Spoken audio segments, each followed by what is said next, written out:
We're now standing at the Roman colonnade, and this is more than likely where the Romans set up shop with the normal archaeological street with stores, baths, etc. We're going to walk down here today, and we will see some of the sites.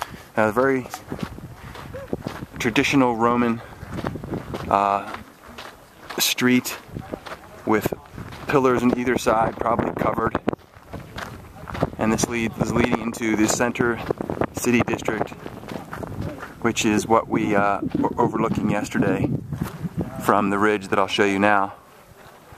So yesterday we were up in the mountains up there, and we saw those things over that direction. And so today we're walking down into that valley. Some nice sights.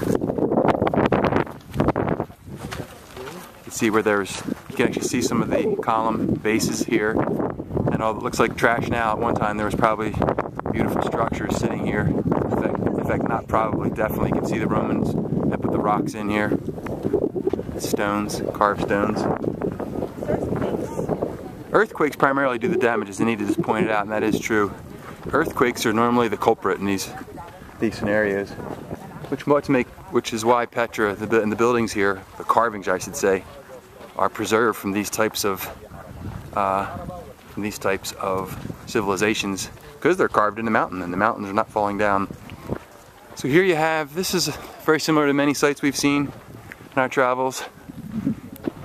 This was the steps up to what was more than likely a giant building standing up there. If you have these kinds of steps, obviously anywhere going up, we have a high building that was going into the sky with stores out front, which is reminiscent of Roman architecture. In fact, you can see, I'll just give you an idea of what it would have looked like.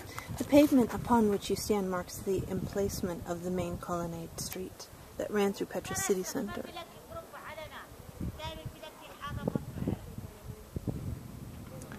So the Romans came here, they realized that it is a central point in the trade route. If you look on the map, this was an intersection between southern part of Arabia, over to Egypt, north up onto the Silk trade route.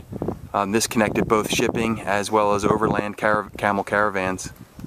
And on each side you can see where the pillars are. These were shops that and as we suggested, traded goods.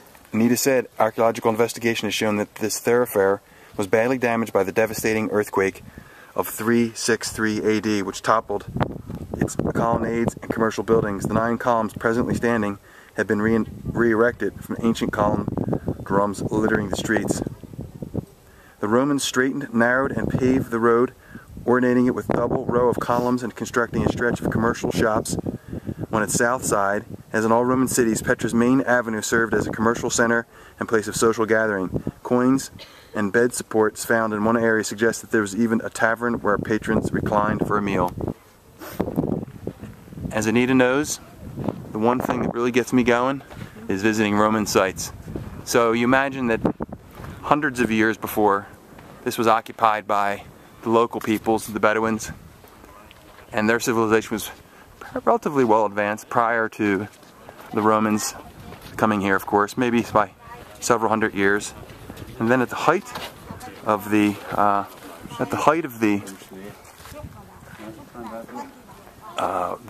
Nabataean civilization, the Romans then came in and annexed the area, made it a Roman colony, collected taxes, and all the benefits that had originally gone along with the area. And then they set up shop, and I'm sure they made many improvements as well. Look in the background, you can see the tombs Nabataeans had built where we walked yesterday. Very beautiful. So you can see the columns here that they built, and they re-erected. This whole street was lined with them, covered by awnings. Buildings here on both sides. Bustling city center. Under our feet now, which is sand, at one time was completely paved in this rock that you see. And you have to assume that if the Romans made an investment of this caliber in this city, then it was still very successful, profitable, active city. This was the crossroads, remember? Yes, as Anita says, this was the crossroads, as I mentioned a little bit earlier there. It's hard to imagine looking at it falling down. It's such a small speck of what it once was. And even though I've seen many sites around the planet, it's still really hard to get the feel for what it must have been like. And the grandeur that must have occurred. And here, look at this. This is interesting. As in all Roman cities, you have a fountain. This was a fountain. You see the gully there, and then the opening. It was surrounded by plants, more than likely. Here was a structure here. Earthquake really devastated this, boy. Whew. I mean, everything is toppled. And there's one other, somewhat of a difference than most places I visited, that there really is no other major city, modern city center nearby that has pilfered the rocks here. I'm sure there's been some. Unlike Rome or in Turkey, or even further north in Jerash, where we visited a few months ago, they reuse these stones for building. But here, there's nothing close around, so most of the original stuff is simply just crumbled, and they've probably moved it aside for the tourists at this point. You can see these are the shops where you see these walls that came out from the front of the building, and the shops were here. And then the building would be above. And we'll walk on the way out. We'll walk above the street here.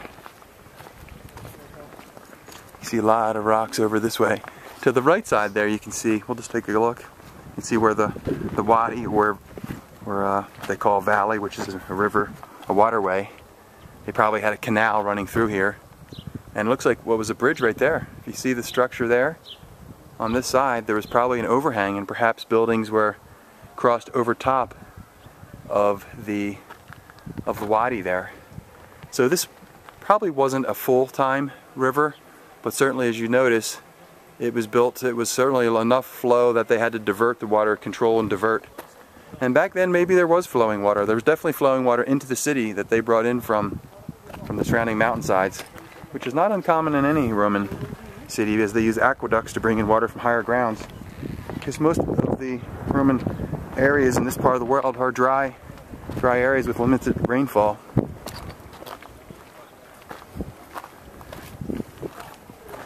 Just walking among the ruins. Again, it's hard to imagine what this was. They're all buildings and structures, pubs, the normal daily life of any city. And here's a sign that gives you somewhat of an idea. It says the Petra, Great Temple. And by the way, Petra was a Roman name. It was a Roman name, and so it's stuck ever since. It was named after one of the prominent governors of Asia Minor, and I believe he was also stationed here at one point. The name had a different meaning. And here's you can see these were on top of the buildings here at one point. That's the first real deficit. Yeah. Here is the mighty arch, the Temenus Gate, 125 to 225 AD. Before you, at the western end of the colonnade, stands Temenus Gate, the monumental arch entranceway to Kore Albin Temple precinct. It is typically Roman in plan and conception, and may have replaced the earlier Nabataean gate. The gateway complex featured 3 entrances, as you can see, 1, 2, and 3 by the guard there. Its main east face was embellished with 4 freestanding columns. The gate led to the holy area around the temple, or temenus, as it is called. Worshippers would be temenus around the altar, which is in the present gateway has been restored in modern times using a combination of ancient modern sandstone blocks. The monument, which dates to the middle of the 2nd century, has collapsed in the devastating earthquake of 363. This whole place was wiped out during that earthquake. It leveled the city and probably emptied most of its inhabitants as well. Very interesting. You can see the decorations along the side. Assalamu alaikum. Hello.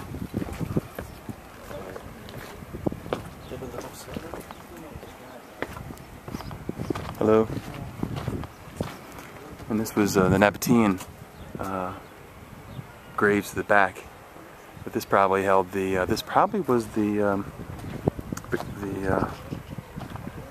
what do they call the central district in Roman times? They called it the, what was that called in the central area?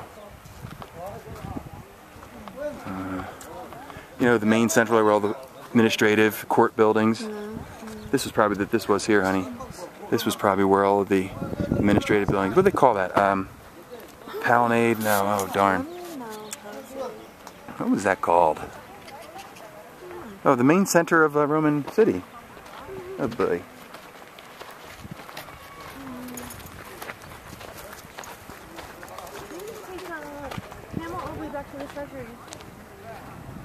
Why? Huh? Why? It's fun.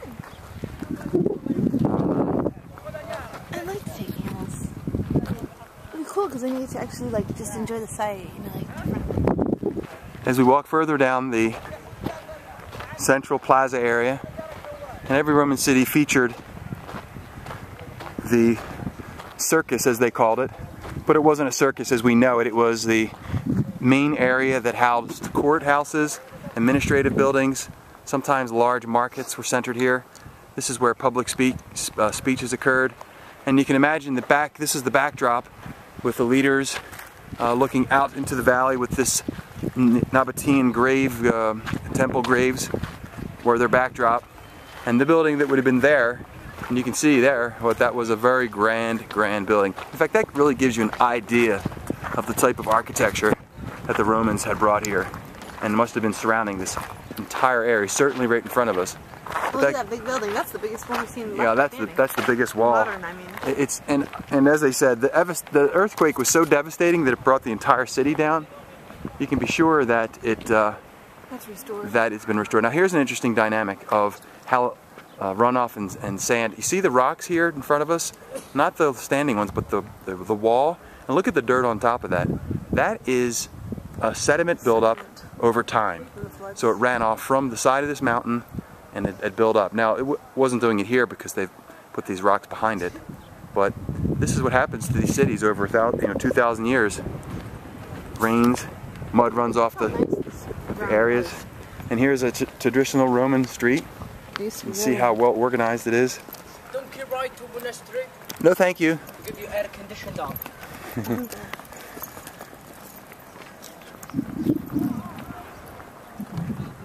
Impressive.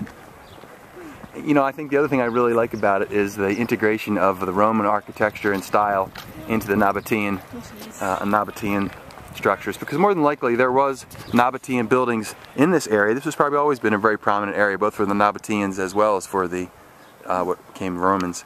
If you have both of these massive graves on either side, the Nabataeans also had structures more than likely here. But again, as we recalled from our tour yesterday, the Nabataeans apparently didn't build structures for residences, primarily for areas of worship.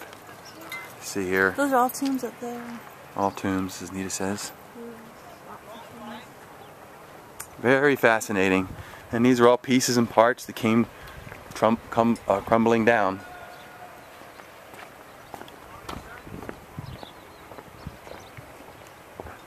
And look at this. A massive, massive wall. Can you imagine this whole city was like this? You had all of this interesting beauty, and then you had Roman buildings right beside the Nabataean structures. And this is interesting. Looks like here again, I mentioned this was another central area. Oh, look at this. The columns up here. Wow.